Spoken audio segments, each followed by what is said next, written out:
Hello and good morning from Blaine, Washington. We have been exploring the West Coast and the Pacific Northwest for the past few months, and I am so excited to say that today we are turning back east. We are done with our California, Oregon, Washington, British Columbia whole trip. It's been so wonderful, and I hope you've been following along on our adventures with that.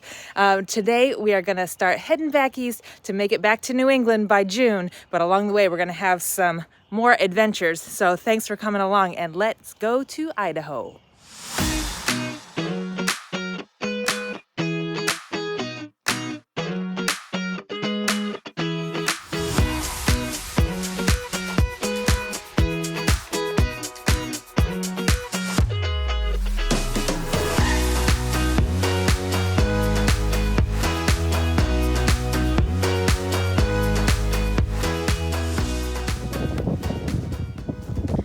Made it here to Idaho to a Boondockers Welcome just north of Coeur d'Alene. Beautiful big farm, and they have a real nice big area to park. They even have water hookup and 50 amp. So unusual to find a 50 amp at a Boondockers Welcome. No sewer. However, they do have a separate bathhouse that is open for Boondockers Welcome to use. We are going to use it for our showering because that'll save our gray tank, and then we won't have to find a dump station on the way out of here, which will be really nice. So I just want to show you in this bathhouse here. They do have some laundry here. It's not hooked up right now, but when it is, it's available. Nice new bathroom here with a shower stall. So yeah, really convenient and a nice perk. Now, we are going to head down to Coeur d'Alene for the day. We are only in Idaho for a couple of days because our rule is that in order to get our sticker on the outside of our RV, we have to stay somewhere for 2 nights and have an experience. So our experience here is going to be to explore the city of Coeur d'Alene, which is supposed to be no, it's too windy now for me to talk. So anyway, try to get in and out of the rain. Coeur d'Alene is a beautiful, natural, scenic area. It's kind of a resort lake town, so we're excited to explore that. We won't get to do too much of Idaho, but we're going to try to do as much as we can in 2 days. We're pretty good at packing in the 2-day stays. But it wasn't supposed to rain today, so I'm hoping this will blow through. If not, maybe we'll just go for a scenic drive, and then we'll walk around Coeur d'Alene tomorrow. And I should also say this Boondockers Welcome does charge $10 a night for the hookups. I thought technically Boondockers Welcome wasn't allowed to charge you to stay, but they can charge you a hookup fee, except that this host said that even if we were dry camping, we still had to pay the hookup fee. So we said, well, if we got to pay for it anyway, we're going to use everything. We're going to use the electric, the water, the bathroom, but it's been really great because it's cloudy today. We were going to use solar, but there's not much solar today, and there's no dump station here, so on our way out of here, we would have to find a dump station, but now we can save our gray tank a little bit. So it's working out great.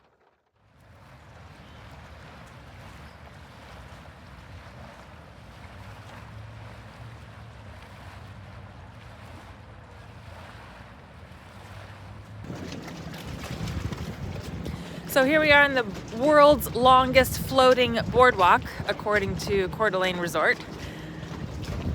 Beautiful lake town here, though. Lake Coeur d'Alene, or Coeur d'Alene Lake, is kind of the focal point of this area. Lots of recreation on here, beautiful nature and scenery, and you see the big Coeur d'Alene Resort here, which is a real high-end resort. Beautiful lobby in there. We just took a little walk through. And we were reading online to kind of see what's the status of Coeur d'Alene is like. Is it growing? Is it just simply a vacation town? What is it? Well, we found an article that was talking about boom towns in the United States, and it is the 3rd overall boom town that was, ranked in this article. And between 1990 and 2024, the population doubled. Now, the population of the town is only 50,000, so it puts it about the same size as like Bangor, Maine, or Fredericton, New Brunswick, or other, cities that we're more familiar with. And it kind of feels like that sort of a city, along the water, small, downtown, nice place to visit.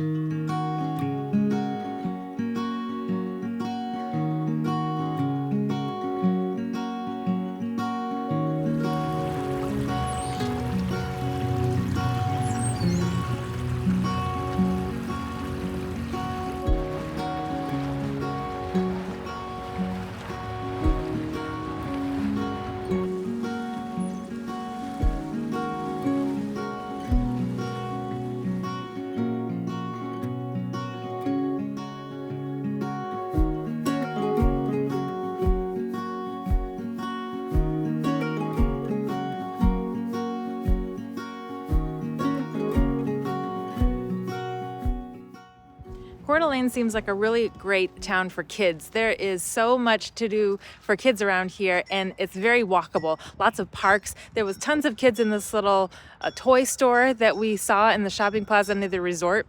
And these little moose statues are from a book, a local book called Mudgy and Millie.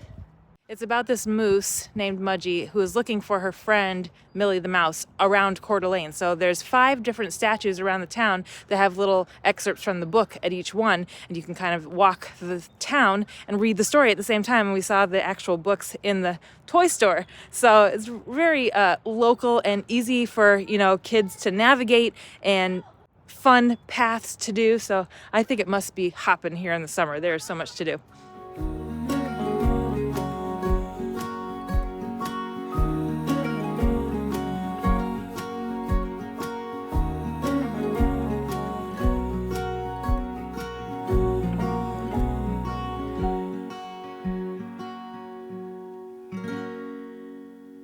Okay, the weather report said no rain until 4 o'clock, and that was a big lie.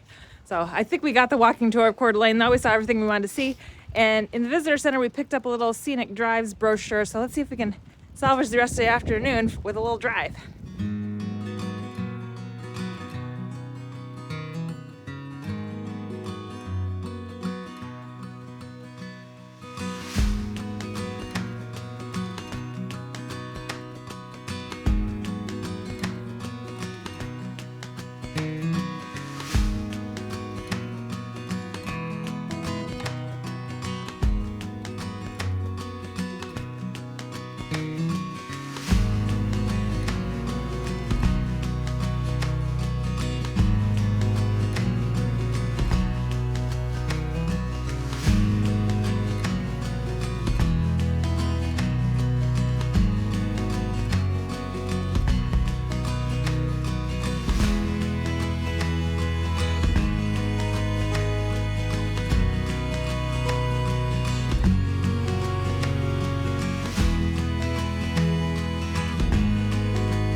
Hey everybody, doing another scenic drive today, this time north of Coeur d'Alene in Idaho, northern Idaho.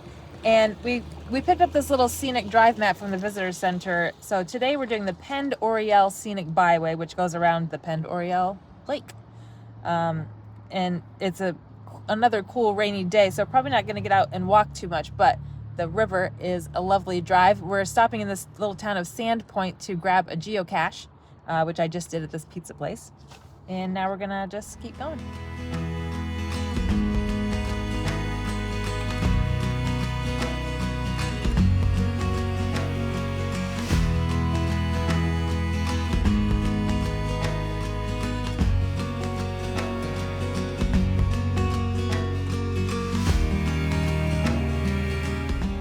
So we've ended up on this huge scenic loop. We're not going to do very much of it, but it's called the International Selkirk Loop.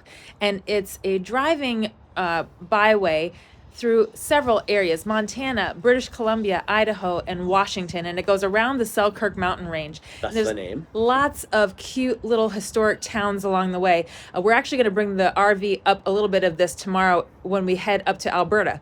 But today we're just driving a little bit of it, and we've stopped in the town of Bonners Ferry, which was a gold rush town that sprung up in the late 1800s. It's got a great historic downtown here. So just having a nice day out.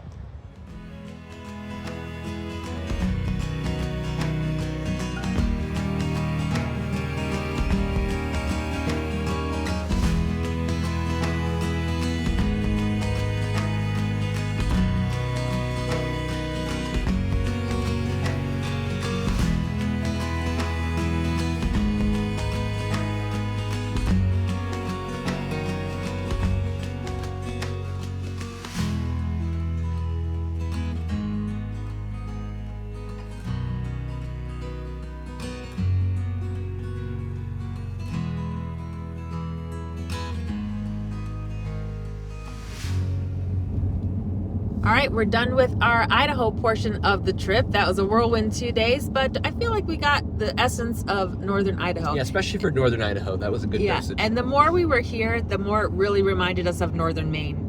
the feel of it, the population, the landscape, the Upper just Peninsula too, remoteness of it. Oh yeah, Upper Peninsula of Just Michigan. had that. It's like a remote, nature, wonderful destination. Yeah. But there's only 2 or 3 categories of things to do, so it depends on what you love and like to do. So now we are on our way up to Alberta, Canada.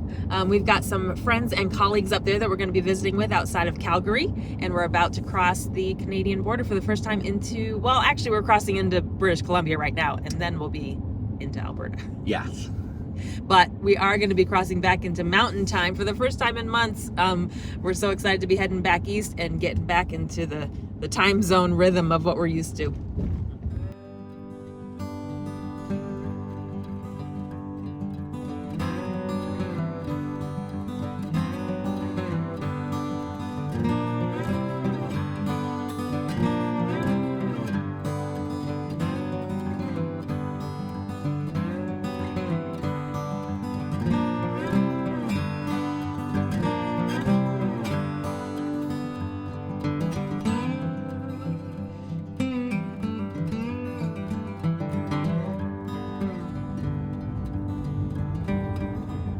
World's largest truck, we've been told. Maybe.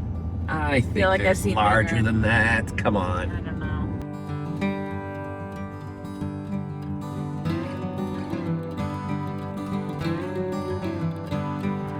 Well, we made it to Alberta. I gotta say, that was the easiest pass through the Rocky Mountains that we've ever driven. I mean, this is only the second time we've had to cross the Rockies, but last time when we did it a couple years ago through Vail Pass in Colorado, that was a real white knuckle experience through the snow and the ice and the Lots of elevation. It was really high and windy, but this coming up through Idaho and into Alberta was through the mountains, but in a valley. Like the pass goes through a real flat valley, so super easy drive. Yay! Let's keep going.